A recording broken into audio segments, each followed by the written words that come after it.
DNA मित्रों, संसद के मॉनसून सत्र के तीसरे हफ्ते में आज 40 मिनट की एक मुलाकात चर्चा में है। इस मुलाकात के बाद खबर आ रही है कि संसद का मॉनसून सत्र 3 दिनों के लिए बढ़ाया जाएगा। इस मुलाकात के बाद वो परिसीमन बिल फिर से ट्रेंड करने लगा है, जिसको लेकर पिछले कुछ दिनों में चर्चा बंद हो गई थी, जो 4 महीने पहले ही संसद में गिर गया था। ये मुलाकात संसदीय कार्यमंत्री किरण रिजिजू और लोकसभा में नेता विपक्ष राहुल गांधी के बीच हुई। संसद में चल रहे हंगामे और गतिरोध के बीच किरण रिजिजू राहुल गांधी के चैम्बर में उनसे मिलने के लिए पहुंचे, यानी सरकार खुद चलकर राहुल गांधी के पास गई। इस मुलाकात के दौरान कांग्रेस महासचिव प्रियंका गांधी वाड्रा भी मौजूद थी।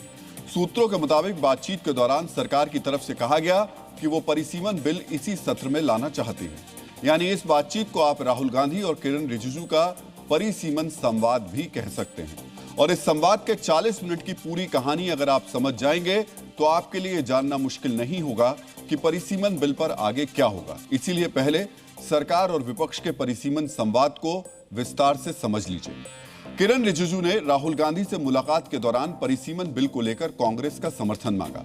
40 मिनट के संवाद का अधिकतर हिस्सा परिसीमन पर ही केंद्रित रहा। सूत्रों के मुताबिक सरकार चाहती है कि 13 अगस्त को समाप्त होने वाले मॉनसून सत्र को 3 दिनों के लिए बढ़ा दिया जाए, यानी 16, 17 और 18 अगस्त को भी संसद की कार्यवाही चलाई जाए। इस दौरान परिसीमन बिल को पास कराया जाए। फिलहाल विपक्ष की ओर से इस मुद्दे पर कोई निर्णय नहीं लिया गया है। सूत्रों की माने तो राहुल गांधी ने बैठक के दौरान साफ शब्दों में कहा कि पहले छात्रों पर लाठीचार्ज को लेकर संसद में चर्चा हो और गृह मंत्री अपना बयान संसद में रखें, उसके बाद ही किसी मुद्दे पर सोचा जा सकता है। वैसे परिसीमन बिल को लेकर कांग्रेस ने अपना आधिकारिक रुख कल बताने की बात कही है। मित्रों, राहुल गांधी के साथ रिजिजू की यह बैठक थोड़ी हैरान करने वाली है। संसद के दोनों सदनों में मॉनसून सत्र की शुरुआत के समय से ही लगातार हंगामा हो रहा है। एंटी पेपर लीक जैसे कुछ विधेयकों को छोड़ दें तो हंगामे की वजह से कई अहम विधेयकों पर चर्चा तक नहीं हो पा रही है। विपक्ष पहले छात्रों के प्रदर्शन को लेकर हंगामा कर रहा था। अब पिछले कुछ दिनों से गृह मंत्री अमित शाह के बयान और राम मंदिर में चढ़ावा चोरी के मुद्दे को लेकर प्रदर्शन कर रहा है। आज भी संसद के भीतर और बाहर इन मुद्दों को लेकर विपक्ष का प्रदर्शन जारी रहा।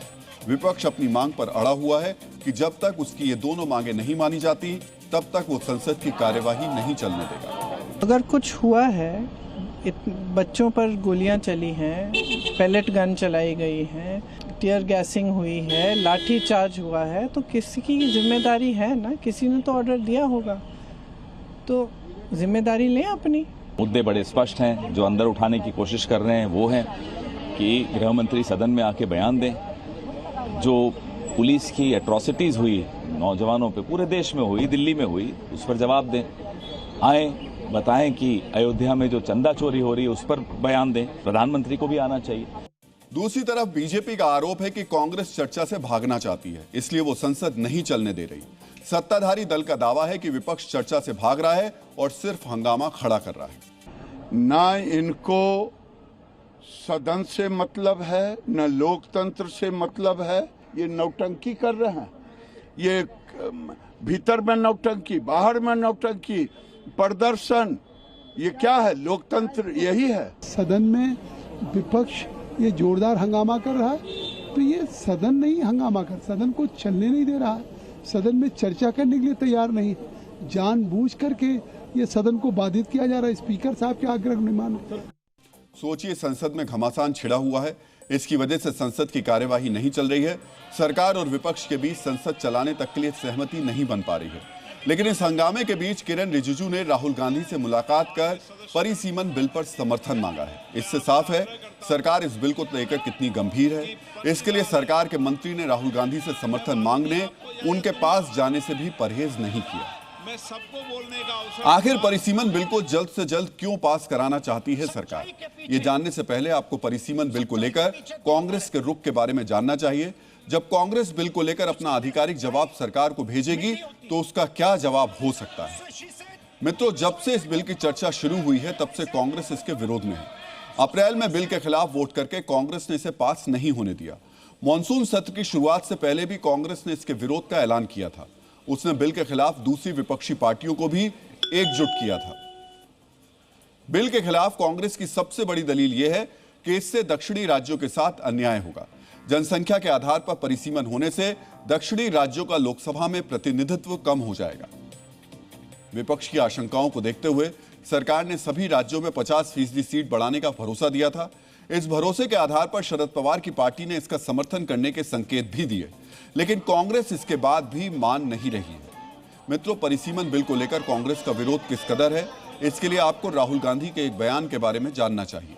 पिछले हफ्ते तमिलनाडु दौरे में राहुल गांधी ने परिसीमन बिल का समर्थन करने वालों की तुलना गद्दार से कर दी थी।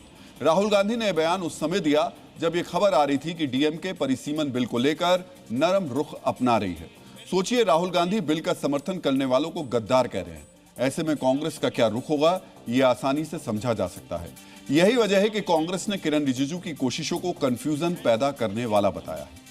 टुडे पार्लियामेंट्री अफेयर्स में आज संसदीय कार्य मंत्री किरेन रिजिजू जी से मुलाकात हुई, परिसीमन के मुद्दों पर चर्चा के लिए। परिसीमन पर हमारा रुख बिल्कुल साफ है। हमारा रुख वही है जो पिछले संसद सत्र में था। हम अभी भी उसी रुख पर कायम हैं। उसमें कोई बदलाव नहीं आया है। संसदीय कार्य मंत्री भ्रम फैलाने की कोशिश कर रहे हैं कि अनौपचारिक बातचीत हो रही है। डीएनए मित्रों, विपक्ष के इस रुख के बाद भी सरकार उनसे समर्थन मांग रही है। उसे इस बात से परहेज नहीं कि वो खुद चलकर विपक्ष के नेता के पास जा रही है। अगर सरकार इसी सत्र में यह बिल पास कराना चाहती है तो आपको इसका कारण भी जानना चाहिए।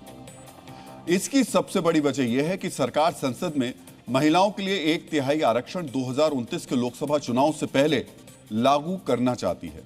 महिला आरक्षण को लागू करना परिसीमन से जुड़ा हुआ है।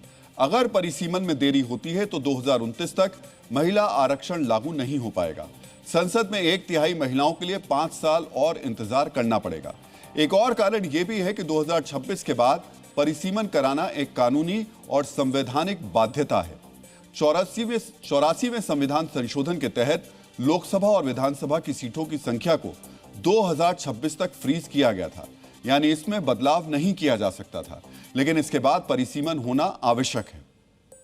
यही वजह है कि अप्रैल में परिसीमन बिल पर हार होने के बावजूद सरकार इसे दोबारा लाना चाहती है। इसके लिए वो अलग अलग पार्टियों से बात कर रही है ताकि संसद में इसे पास कराया जा सके। आज आपको यह भी जानना चाहिए कि सरकार के पास कितने सांसद कम हैं, जिसकी वजह से उसे विपक्ष से समर्थन मांगना पड़ रहा है। अप्रैल से अब तक संसद में इस बिल पर नंबर गेम में क्या बदलाव आया है, सत्ता पक्ष और विपक्ष की ताकत कितनी बड़ी है या फिर कम हुई है। मित्रों, संविधान संशोधन विधेयक होने की वजह से इस बिल के लिए 2/3 समर्थन जरूरी है, लेकिन अप्रैल में जब विधेयक संसद में पेश किया गया तो सरकार बिल पास कराने के लिए जरूरी संख्या नहीं जुटा पाई थी। उस समय लोकसभा में उपस्थित 528 सांसदों ने वोट डाले थे।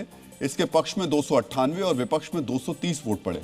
बिल पास कराने के लिए 2/3 बहुमत की जरूरत थी, यानी 352 वोट चाहिए थे। इस तरह यह विधेयक 54 वोट से गिर गया था। लेकिन बंगाल चुनाव के बाद लोकसभा के समीकरण में काफी बदलाव आया है। अप्रैल से अगस्त आते आते संसद के दोनों सदनों में नंबर गेम बदल चुका है। पिछले 4 महीनों के दौरान एनडीए जहां संसद में और मजबूत हुआ है, वहीं विपक्ष के सांसद कम हो गए हैं। टीएमसी से बगावत करने वाले 20 सांसद एनडीए के साथ आ गए हैं। इसके अलावा शिवसेना उद्धव ठाकरे के 6 सांसदों का भी साथ एनडीए को मिला है। इस तरह एनडीए के पास अभी 324 सांसदों का समर्थन है, लेकिन 2/3 बहुमत के लिए 360 सांसदों का समर्थन होना चाहिए। इस तरह एनडीए 2/3 बहुमत से 36 सांसद दूर है। यही वजह है कि सरकार विपक्षी पार्टियों से समर्थन मांग रही है। कांग्रेस के अलावा भी दूसरी विपक्षी पार्टियों से सरकार संपर्क में है। हाल के दिनों में 2 विपक्षी पार्टियों ने समर्थन के संकेत भी दिए। शरद पवार की पार्टी और डीएमके की तरफ से कहा गया कि अगर सभी राज्यों की लोकसभा सीटें 50% बढ़ाई जाती हैं तो वो बिल पर विचार करने के लिए तैयार है। लोकसभा में शरद पवार की पार्टी के 8 सांसद हैं, जबकि डीएमके के पास 22 सांसद हैं। इन दोनों पार्टियों का समर्थन मिला तो बिल के पक्ष में सांसदों की संख्या बढ़कर 354 हो जाएगी, यानी जरूरी से बहुमत जो है उससे सिर्फ 6 वोट की कमी होगी। राज्यसभा में भी कमोबेश यही समीकरण है। देखना होगा कि सरकार विपक्षी पार्टियों से अपनी बातचीत के जरिए इस दूरी को खत्म कर पाती है या फिर नहीं। वैसे नेता विपक्ष से मिलकर समर्थन मांगना एक अच्छी संसदीय परंपरा है। जो बिल देश के हित में हो, जिस कानून से संसद में महिलाओं की नुमाइंदगी बढ़ती हो, उस पर सर्वसम्मति बननी चाहिए। अगर विपक्ष तैयार नहीं हो तब भी कोशिश करने में कोई दिक्कत नहीं है। डीएनए मित्रों, अब हम मेटा के मालिक मार्क जुकरबर्ग की माफी का विश्लेषण करेंगे। भारत के प्रधानमंत्री का वीडियो फेसबुक से हटाने पर जुकरबर्ग को आखिरकार माफी मांगनी पड़ गई। फेसबुक, इंस्टाग्राम और व्हाट्सएप जैसे सोशल मीडिया ऐप के मालिक जुकरबर्ग की माफी लिखित में आई है। भारत ने कहा था जकरबर्ग को 72 घंटे के अंदर माफी मांगनी पड़ेगी, नहीं तो कानूनी कार्रवाई के लिए तैयार रहना पड़ेगा। जकरबर्ग ने भारत के सख्त रुख को देखते हुए माफी मांगने में ज्यादा देर नहीं की और 12 घंटे के अंदर अपना माफीनामा भेज दिया। कई बार खुद को मुल्क से बड़ा मानने वाले मेटा कैसे भारत के सामने झुका और एक ही दिन में कितनी बार झुका, ये आज आपको विस्तार से समझना चाहिए। जकरबर्ग की पहली माफी सोशल मीडिया प्लेटफॉर्म्स को चलाने में गलतियों को लेकर है, यानी फेसबुक पर प्रधानमंत्री का वीडियो हटाने के लिए मेटा ने जो सिस्टम एरर की दलील दी थी, जकरबर्ग ने आज उसके लिए माफी मांग ली। जकरबर्ग की दूसरी माफी मेटा की सोशल मीडिया साइट्स पर यौन शोषण दिखाने वाली पोस्ट को लेकर है।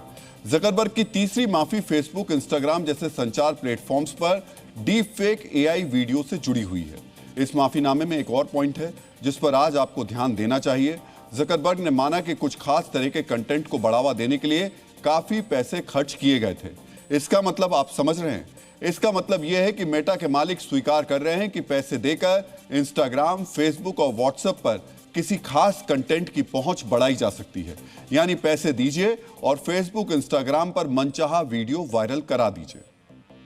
मित्रों, आपको लग रहा होगा यह मामला प्रधानमंत्री नरेंद्र मोदी के वीडियो को हटाने से शुरू हुआ था, लेकिन इस माफीनामे में कंटेंट को बढ़ावा देने के लिए पैसे खर्च होने पर भी माफी मांगी गई है।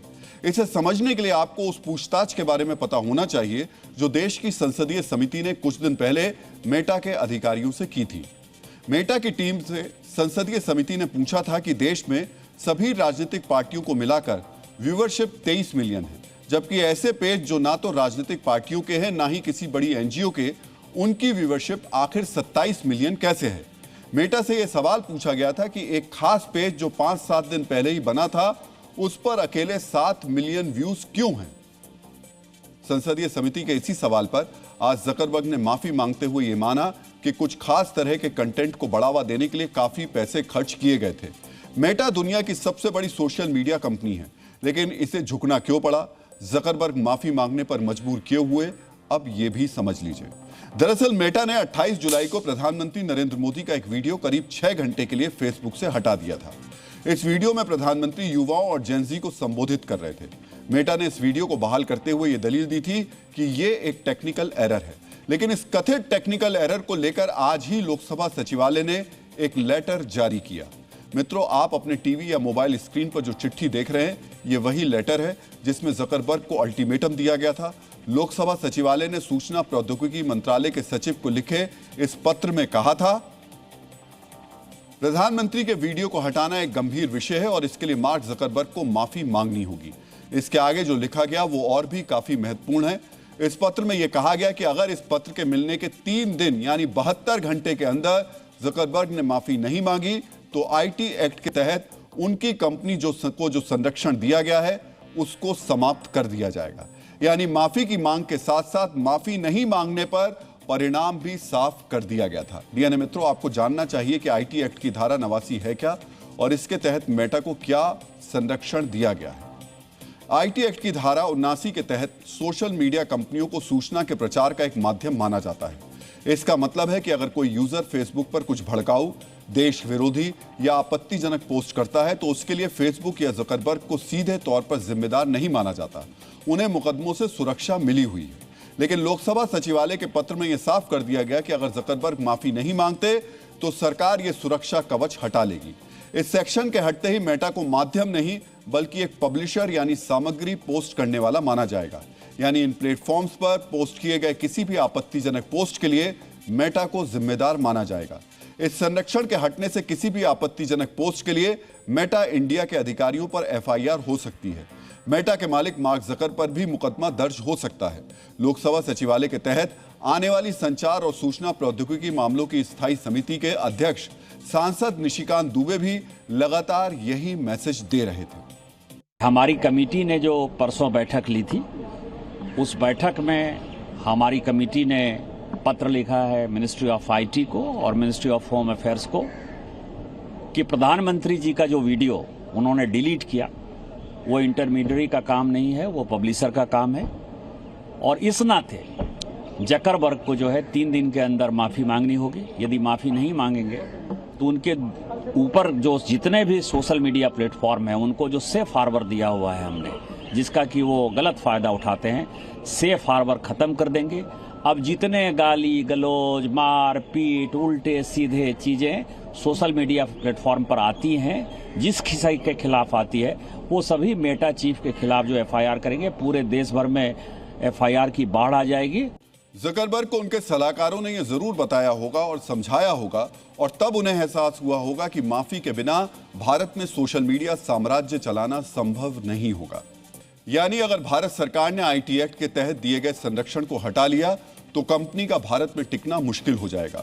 संभवतः यही वजह रही कि जकरबर्ग ने इस लेटर के जारी होने के 12 घंटे के अंदर अपना माफीनामा भेज दिया। जकरबर्ग जानते हैं कि अगर भारत सरकार ने उनके ऊपर एक्शन ले लिया तो उन्हें बहुत बड़ा नुकसान हो जाएगा। भारत में अकेले व्हाट्सएप के 54 करोड़ से ज्यादा एक्टिव यूजर्स हैं। वहीं फेसबुक यूजर्स की संख्या 40 करोड़ के करीब है। इंस्टाग्राम के भारत में लगभग 48 करोड़ यूजर्स हैं। भारत मेटा का सबसे बड़ा मार्केट है। पिछले वित्त वर्ष में मेटा ने भारत से विज्ञापन के रूप में 29,392 करोड़ रुपए की कमाई की थी। यानी एक साल में भारत से जकरबर्ग की कंपनी लगभग 30,000 करोड़ रुपए कमाती है। इन्हें डर था कि अगर ये माफी नहीं मांगेंगे तो इनकी कमाई पूरी तरह से बुरी तरीके से प्रभावित हो जाएगी। एजेंडे के चक्कर में इनका अर्थतंत्र चौपट हो जाएगा। पहले मेटा को लग रहा था कि सवाल के नाम पर भारत सिर्फ औपचारिकताएं निभाएगा, लेकिन उसका यह भ्रम जल्द ही टूट गया। भारत ने मेटा के शीर्ष अधिकारियों को जब तलब किया तो वो हाजिर हुए। आज मेटा के शीर्ष अधिकारी भारत में हैं। मेटा के वैश्विक मामलों के मुख्य अधिकारी जोएल कपलान सूचना प्रौद्योगिकी मामलों के संसदीय स्थायी समिति के सामने पेश हुए। आज उनसे तीखे सवाल भी पूछे गए। बताया जा रहा है कि आज मेटा के अधिकारियों ने भी माफी मांगी। भारतीय पत्रकारों के सामने मेटा इंडिया के अधिकारियों की जुबान तक नहीं खुल पाई। डीएनए मित्रों, आपको यहां यह भी समझना चाहिए कि यह मामला सिर्फ प्रधानमंत्री का पोस्ट हटाने का नहीं है, बल्कि ये उस संभावित प्रोपेगेंडा का है जिसे चलाने का आरोप मेटा पर पहले भी कई बार लग चुका है। आपको देखना चाहिए कि आज भारत से माफी मांगने से पहले भी मेटा के मालिक मार्क जकरबर्ग ने दुनिया भर में लोकतांत्रिक व्यवस्था पर चोट पहुंचाने के आरोप लगने पर कब कब माफी मांगी है। मेटा केवल एक सोशल मीडिया प्लेटफॉर्म नहीं है, यह ऐसा डिजिटल साम्राज्य है जो अपने एल्गोरिदम के जरिए कोई भी नैरेटिव सेट कर सकता है। मेटा पर कई बार किसी देश के चुनाव को मैनिपुलेट करने के आरोप भी लग चुके हैं। 2016 के अमेरिकी राष्ट्रपति चुनाव में करीब 9 करोड़ यूजर्स का डेटा चुराकर ट्रंप के अभियान के लिए इंस्टाग्राम के जरिए माइक्रो टारगेटिंग करने के आरोप लगे। इस आरोप पर जकरबर्ग को अमेरिकी संसद में गवाही देनी पड़ी। उनकी कंपनी पर $5 बिलियन का जुर्माना लगाया गया था। साल 2017 में म्यांमार में यूएन की फैक्ट फाइंडिंग कमेटी ने यह पाया कि फेसबुक ने रोहिंग्या नरसंहार में निर्णायक भूमिका निभाई। फेसबुक पर हेट स्पीच और फेक न्यूज की बाढ़ सी आ गई थी, जिसके बाद नरसंहार बढ़ गया। जकरबर्ग को इसके लिए भी माफी मांगनी पड़ी थी। 2018 और 2022 में व्हाट्सएप पर ब्राजील के पूर्व राष्ट्रपति बोल्सोनारो के समर्थकों में फेक न्यूज नेटवर्क चला, जिस पर कंपनी लगाम लगाने में असमर्थ रही। ब्राजील की सुप्रीम कोर्ट ने इसके लिए व्हाट्सएप को जिम्मेदार ठहराया। साल 2019 और 2024 में यूरोपीय यूनियन संसद चुनाव में भी मेटा के ऐप्स के जरिए चुनाव को प्रभावित करने के आरोप लगे। ये तो कुछ ही केस स्टडीज हैं। मेटा पर ऐसे न जाने कितने आरोप लग चुके हैं। मेटा के मालिक मार्क जकरबर्ग अब तक 6 बार सार्वजनिक तौर पर माफी मांग चुके हैं, और आज भारत से माफी मांगने के साथ अब ये नंबर 7वें पर चला गया है। यानी जकरबर्ग का ये 7वें नंबर का माफीनामा है। मेटा के मालिक ने तो भारत से माफी मांग ली, लेकिन वो कट्टरपंथी ताकतें जिन्होंने तिरंगा देखने के बाद भी भारतीय जहाज पर हमला किया, वो कब माफी मांगेंगे? और क्या उन्हें माफ करना चाहिए या फिर बदला लेना चाहिए? ये सवाल हम इसलिए उठा रहे हैं क्योंकि लाल सागर में भारतीय जहाज पर हमला हुआ है। उस जहाज पर हमला हुआ जिस पर तिरंगा लहरा रहा था। ईरान और अमेरिका के बीच जब से युद्ध शुरू हुआ है, तब से अब तक पहली बार किसी भारतीय झंडे वाले जहाज पर हमला हुआ और उसे डुबो दिया गया। भारतीय झंडे वाले जिस जहाज पर हमला किया गया उसका नाम है फैज़-ए-नूर-ए-औलिया। यह जहाज सऊदी अरब के नजदीक से निकलकर लाल सागर में पहुंचा था। लाल सागर में ही इस जहाज पर हमला किया गया। हमले में जहाज को भारी नुकसान पहुंचा और जहाज डूब गया। हालांकि जहाज पर सवार सभी 14 नाविकों को सुरक्षित रेस्क्यू कर लिया गया है। इस जहाज में 1 विदेशी और 13 भारतीय नागरिकता वाले नाविक सवार थे। इस वक्त आपके टीवी स्क्रीन पर उस हमले की तस्वीरें भी चल रही हैं जिन पर भारतीय झंडा लगा हुआ था। वीडियो में आपको साफ दिखेगा कि धमाके के बाद जहाज से काले धुएं का गुबार उठ रहा है। यह काला धुआं बताने के लिए काफी है कि जहाज पर बड़ी मात्रा में विस्फोटक वाले हथियार से हमला किया गया। भारत सरकार ने इस हमले की निंदा करते हुए एक बयान भी जारी किया है।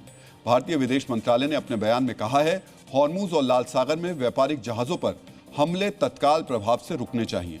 समुद्र में स्वतंत्र और सुरक्षित आवाजाही को दोबारा स्थापित करना अब बेहद जरूरी हो गया है। जहाज से रेस्क्यू किए गए भारतीय नाविक फिलहाल यमन में हैं।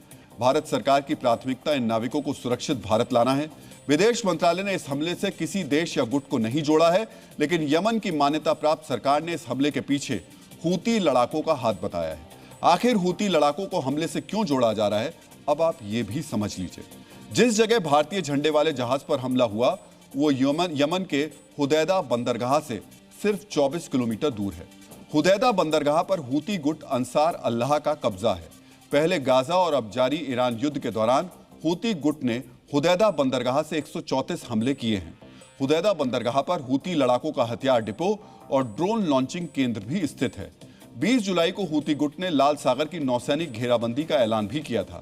हूती गुट ने धमकी दी थी कि सऊदी अरब से आवाजाही करने वाले जहाजों को निशाना बनाया जाएगा। इन सब तथ्यों के तार जोड़े जाएं तो भारतीय जहाज पर हूती लड़ाकों के हमले से जुड़ा शक लगातार बढ़ रहा है। शक की एक और बड़ी वजह है, ये वजह है हूती लड़ाकों की खामोशी। आमतौर पर हूती गुट अंसार अल्लाह के प्रवक्ता लाल सागर में हो रही गतिविधियों पर बयान जारी करते हैं, लेकिन यहां तो एक जहाज पूरी तरह डूब गया। इतनी बड़ी घटना पर अंसार अल्लाह की प्रोपेगेंडा मशीनरी चुप बैठी हुई है। यमन की मान्यता प्राप्त सरकार के साथ साथ अंतर्राष्ट्रीय समुद्री सुरक्षा की निगरानी करने वाली एजेंसीज का भी यही मानना है कि भारत के जहाज पर हूती के गुट ने ही हमला किया है। ऐसी ही एक एजेंसी है विंडवर्ड। विंडवर्ड के आकलन में कहा गया है कि भारतीय झंडे वाले जहाज पर हूती गुट ने ड्रोन बोट से हमला किया। विंडवर्ड का मानना है कि हमले में तूफान नाम की ड्रोन बोट का इस्तेमाल किया गया। अब हम आपको हूती गुट के इस बारूदी हथियार के बारे में बताने जा रहे हैं ताकि आप समझ सके कि हमला कितना घातक था। वर्ष 2022 और 23 में हूती गुट अंसार अल्लाह को ईरान से हमला करने वाली बोट मिली थी।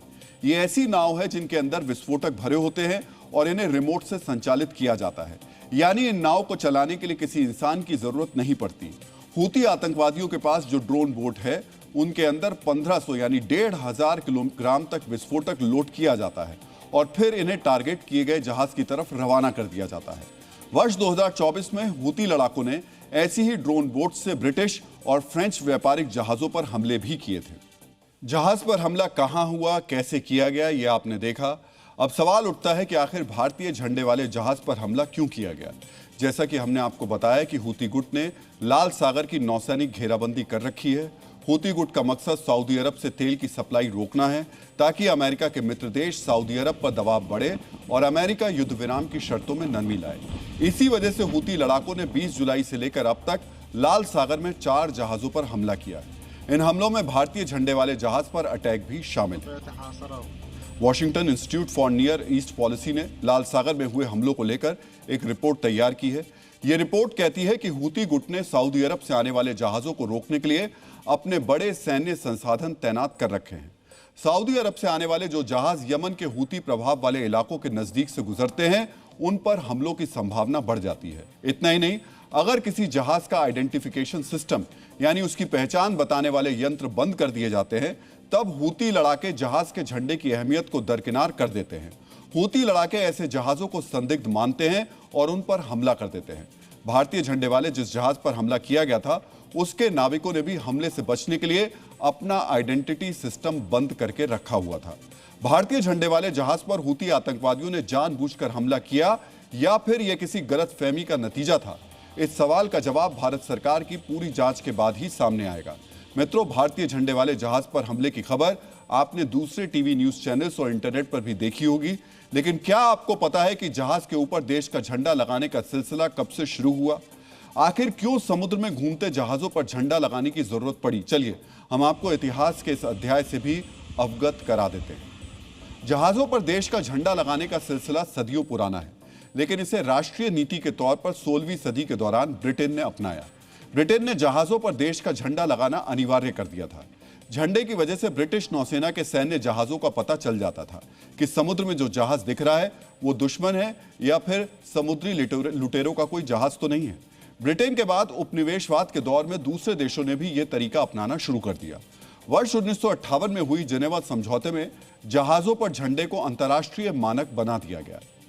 जहाजों पर झंडे उनकी पहचान और सुरक्षा की वजह से लगाए जाते हैं, लेकिन इतिहास में इन झंडों का अलग तरह से इस्तेमाल भी हुआ। 18वीं सदी में फ्रांस के शासक नेपोलियन बोनापार्ट की नौसेना से बचने के लिए ब्रिटेन के व्यापारिक जहाज दूसरे देशों के झंडों का इस्तेमाल करते थे। दूसरे विश्व युद्ध के शुरुआती दौर में अमेरिका ने भी कुछ ऐसा ही किया था। अमेरिका के व्यापारिक जहाज पनामा के झंडे तले चलते थे। इन जहाजों से मित्र राष्ट्रों को सैन्य मदद भेजी जाती थी।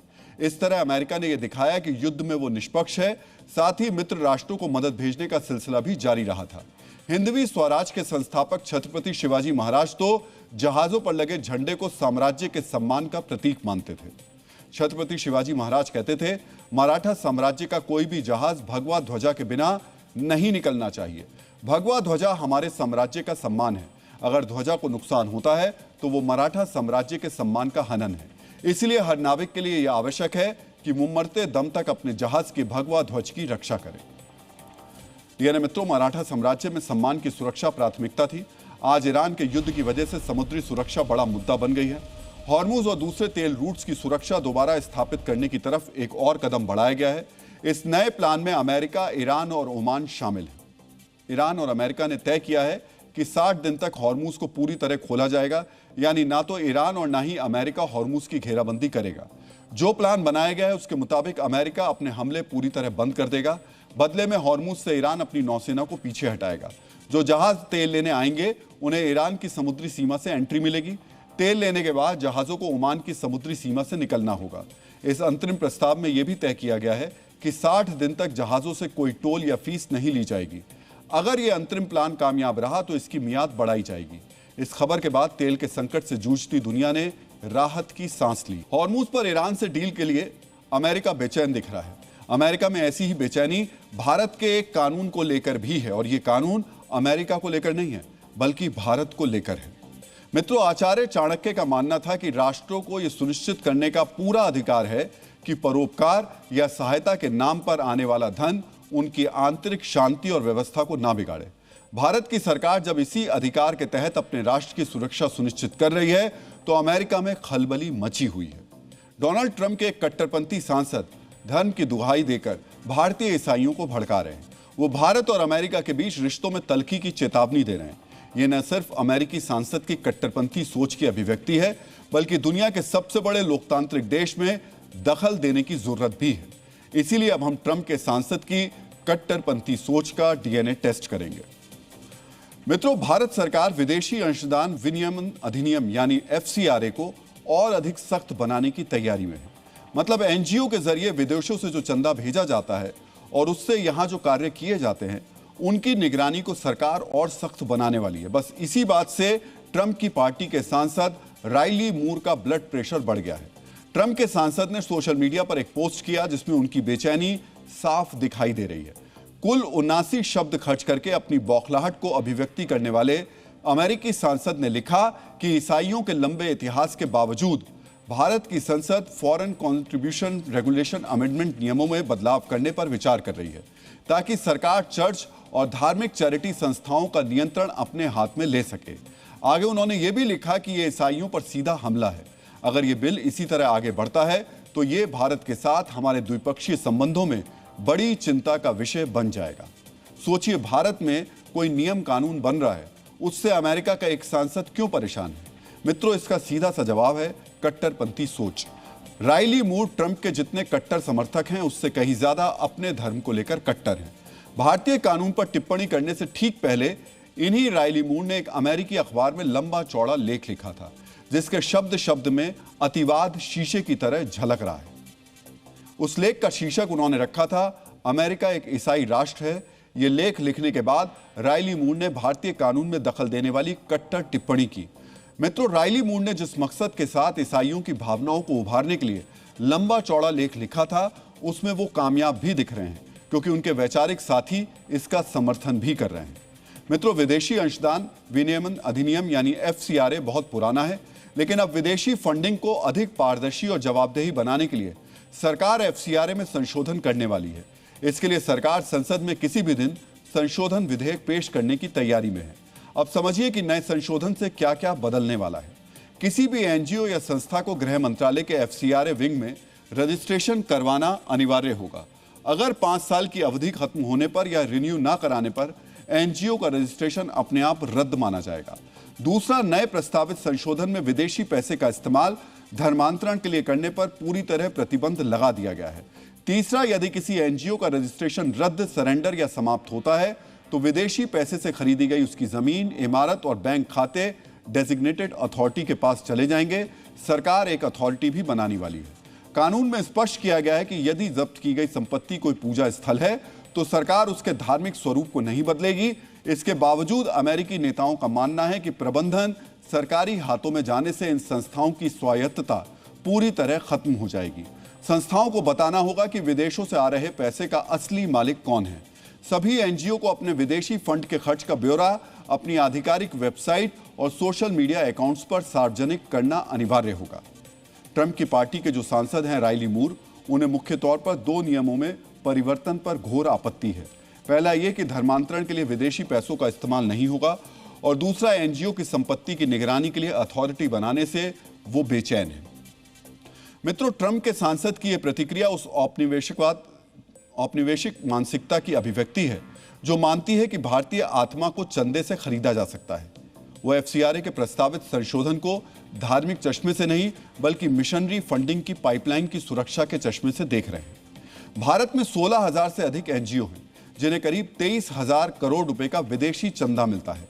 भारत में आने वाले कुल विदेशी चंदे में अमेरिकी संस्थाएं सबसे आगे हैं। इनमें लगभग 7 से 8,000 करोड़ रुपए सिर्फ अमेरिका से आते हैं, यानी कुल विदेशी फंडिंग का लगभग 1/3 हिस्सा अकेले अमेरिका से आता है। दावा किया जाता है कि विदेशी फंडिंग का 65 से 70% हिस्सा ईसाइयों से जुड़े एनजीओ को मिलता है। यानी यदि विदेश से 100 रुपए आते हैं तो उनमें से 65 से 70 रुपए उन एनजीओ के पास जाते हैं जो ईसाई समुदाय से जुड़े कार्य करते हैं।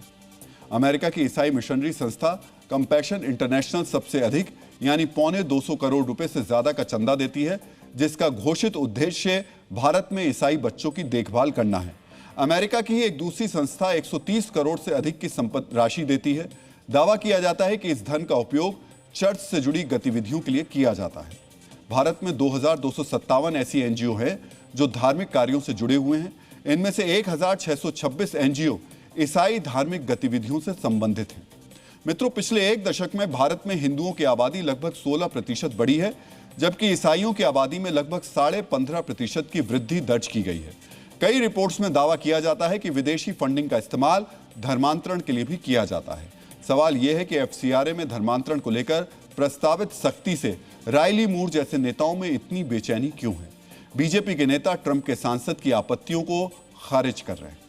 इस प्रकार की गीदड़ भक्ति से हम लोग डरने वाले नहीं हैं। कोई भी सांसद कुछ कहता है तो वो ट्रंप एडमिनिस्ट्रेशन का बयान नहीं होता, वो इंडिविजुअल बयान होता है। लेकिन फिर भी जो उन्होंने बात रखी है वो एकदम सरासर गलत है। एफसीआरए का ये मतलब है कि बाहर से जो भी चीज़ आती है उसका इन्फ्लुएंस अनड्यू नहीं हो। हम इसमें किसी के धर्म के लिए रोक नहीं लगा रखे हैं। भारत स्वतः निर्णय लेता है और अपने जनता के हित में निर्णय लेता है, और वो किसी देश के खिलाफ थोड़ी होता है। हमारे देश में अगर कोई पैसा आता है तो जायज़ बात है उसका स्रोत क्या है, उसमें किस विषय में कोई खर्च करता है, ये पूछने का अधिकार हर सरकारों को होती, चाहे भारत हो चाहे कोई और दुनिया का देश हो। मित्रों, भारत में विदेशी फंडिंग पर आपत्ति जताने वाले अमेरिकी सांसदों के देश में एफसीआरए से भी ज्यादा सख्त नियम लागू हैं। वहां विदेशों से फंड प्राप्त करने वाले संगठनों के लिए रजिस्ट्रेशन अनिवार्य है और उन्हें नियमित अंतराल पर विस्तृत रिपोर्ट भी देनी पड़ती है। विदेशी संस्थाओं की लॉबिंग गतिविधियों का सार्वजनिक खुलासा करना भी आवश्यक होता है। भारत में विदेशी फंड से धार्मिक गतिविधियों की अनुमति है, लेकिन अमेरिका में विदेशी फंडिंग के जरिए धार्मिक गतिविधियों को लेकर अलग और अधिक सख्त कानूनी प्रावधान लागू हैं। ऐसा नहीं है कि भारत से पैसा भेजकर अमेरिका में मंदिर या स्कूल आसानी से बनाया जा सकता है, जबकि भारत में विदेशी धन से स्कूल, चर्च और अन्य संस्थाएं आसानी से संचालित की जाती हैं। 2017 की एक रिपोर्ट के मुताबिक अमेरिकी गृह मंत्रालय ने भारत में धार्मिक गतिविधियों के लिए लगभग 3.25 करोड़ रुपए की सहायता दी थी। समर्थकों का तर्क है ये राशि ईसाई धार्मिक गतिविधियों से संबंधित उद्देश्यों के लिए थी। एफसीआरए में सख्ती का एक उद्देश्य भारत विरोधी गतिविधियों के लिए आने वाले विदेशी धन पर अधिक प्रभावी निगरानी रखना भी बताया जा रहा है। कुल मिलाकर विदेशी फंडिंग की पाइपलाइन में जवाबदेही का एक वॉल्व लगाया गया है। किसी भी संप्रभु राष्ट्र को अपने यहां आने वाले विदेशी धन की जांच पड़ताल और निगरानी करने का पूरा अधिकार है। भारत का सर्वोच्च न्यायालय यह कह चुका है कि विदेशी धन का अनियंत्रित प्रवाह किसी भी संप्रभु लोकतांत्रिक राष्ट्र के आंतरिक ताने बाने को अस्थिर कर सकता है, इसलिए राज्य को इसे विनियमित करने का अधिकार है।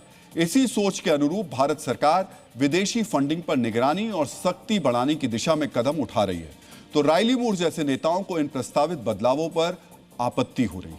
हमारे देश में क्या हो रहा है इसे लेकर अगर अमेरिका आपत्ति जता रहा है तो उस पर ध्यान देने की जरूरत नहीं है, लेकिन अगर लोगों से जुड़ी किसी बात को लेकर देश का सर्वोच्च न्यायालय कुछ सुझाव दे रहा है तो उस पर गंभीरता से ध्यान देना चाहिए। आज हम आपको सुप्रीम कोर्ट के एक ऐसे ही सुझाव के बारे में बताएंगे जो आपसे जुड़ा हुआ है, खासकर उन लोगों से जुड़ा है जिनके पास अपनी गाड़ी है। सुप्रीम कोर्ट ने सरकार से कहा है कि जिन गाड़ियों का इंश्योरेंस नहीं है यानी बीमा नहीं है, उन्हें तेल नहीं मिलना चाहिए, उनके चालान कटने चाहिए। यह बात मंगलवार यानी कल की है और सुप्रीम कोर्ट का यह सुझाव बिना इंश्योरेंस वाली गाड़ियों के चलने की समस्या से निपटने के लिए था। कोर्ट ने सुझाव दिया जिन गाड़ियों का बीमा नहीं है उनका चालान काटा जाए। कोर्ट ने इसे सुनिश्चित करने के लिए हाईवे पर लगे ऑटोमेटिक नंबर प्लेट रिकॉग्निशन यानी ANPR कैमरों को वाहन पोर्टल और इंश्योरेंस ब्यूरो के डेटा से जोड़ने का निर्देश दिया है। कोर्ट ने निर्देश दिया कि हाईवे और सड़कों पर लगे कैमरे का इस्तेमाल ऐसी गाड़ियों की पहचान करने और उन्हें मालिकों को चालान भेजने के लिए किया जाए।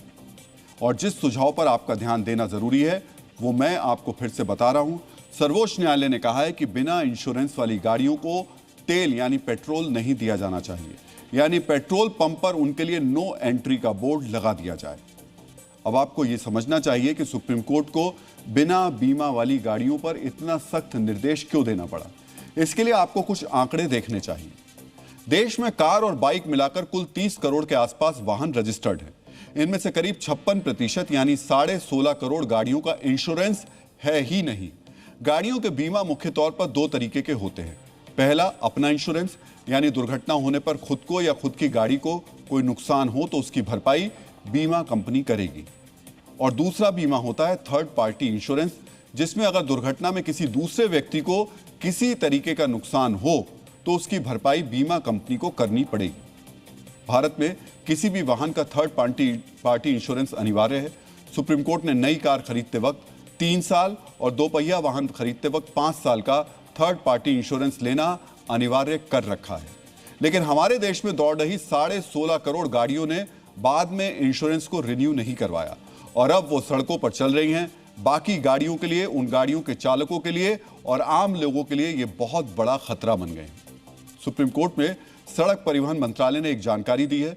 इस जानकारी के मुताबिक देश में 22% सड़क हादसे बिना इंश्योरेंस वाली गाड़ियों से होते हैं, यानी हर 5वां हादसा बिना इंश्योरेंस वाली गाड़ियों से ही होता है।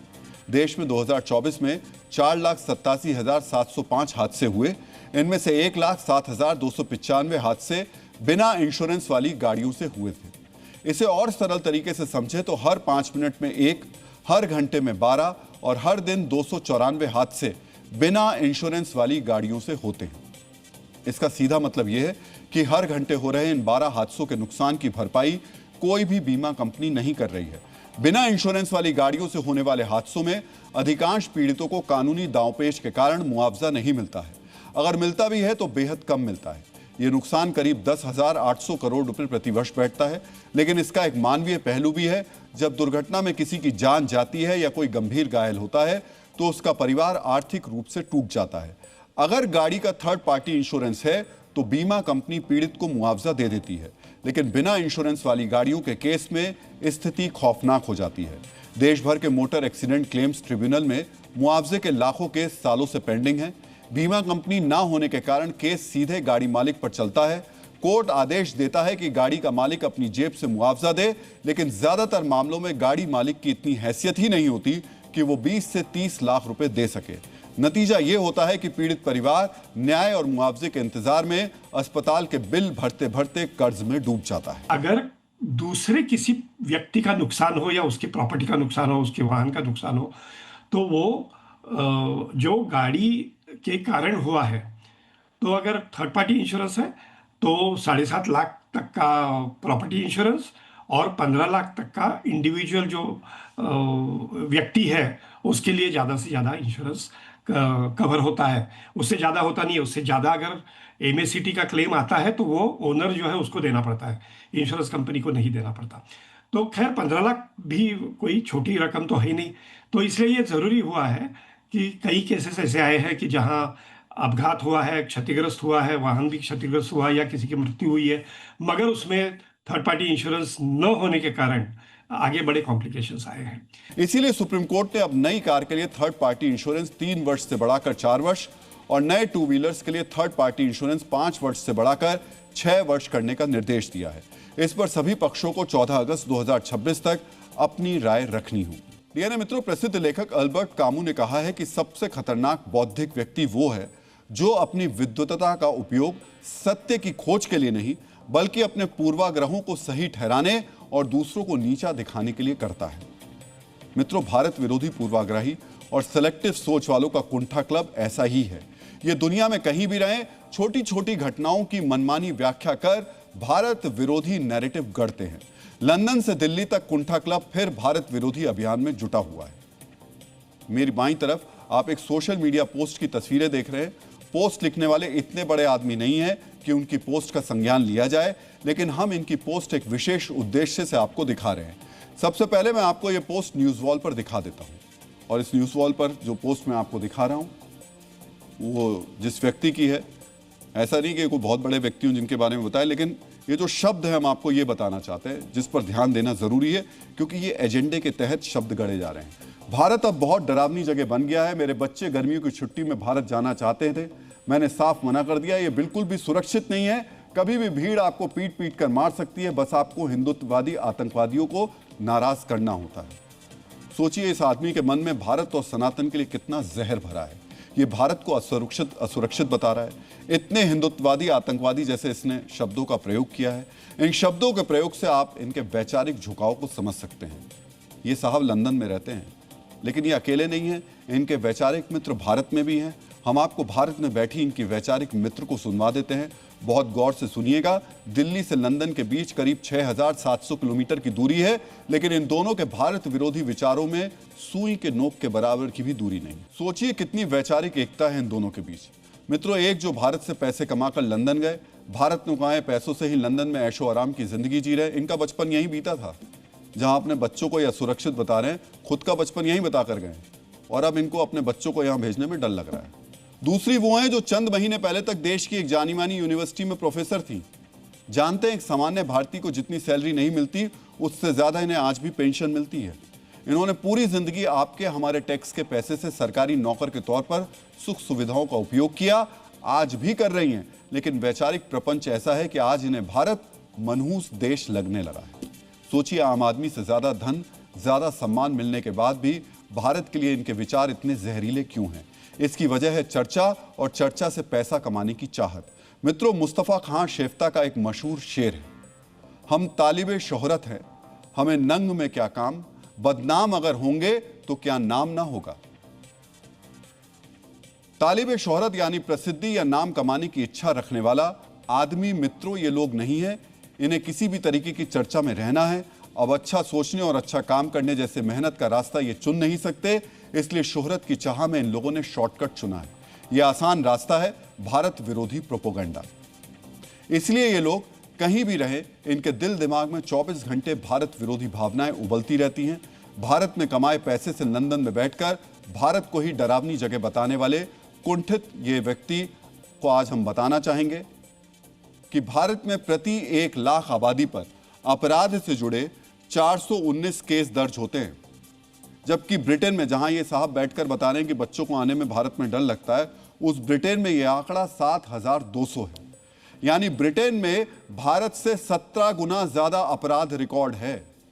भारत में हर 1 लाख की आबादी पर हेट क्राइम की 0.09 घटनाएं दर्ज की गई हैं। यानी 1 लाख की आबादी पर हेट क्राइम की एक घटना भी नहीं हुई। वहीं ब्रिटेन में यह आंकड़ा 205 का है, यानी भारत से 2200 गुना ज्यादा। भारत में 1 लाख की आबादी पर साइबर क्राइम की 7 घटना दर्ज की गई, जबकि ब्रिटेन में यह आंकड़ा 300 से ज्यादा का है। हेट क्राइम से जुड़ा एक और तथ्य आज आपको जरूर जानना चाहिए। ब्रिटेन में हर 10,000 की आबादी पर 106 यहूदी और 12 मुस्लिम धार्मिक आधार पर नफरत के शिकार हुए हैं, जबकि 10,000 की आबादी पर 41 अश्वेत और 24 एशियाई नस्लीय नफरत के शिकार हुए हैं।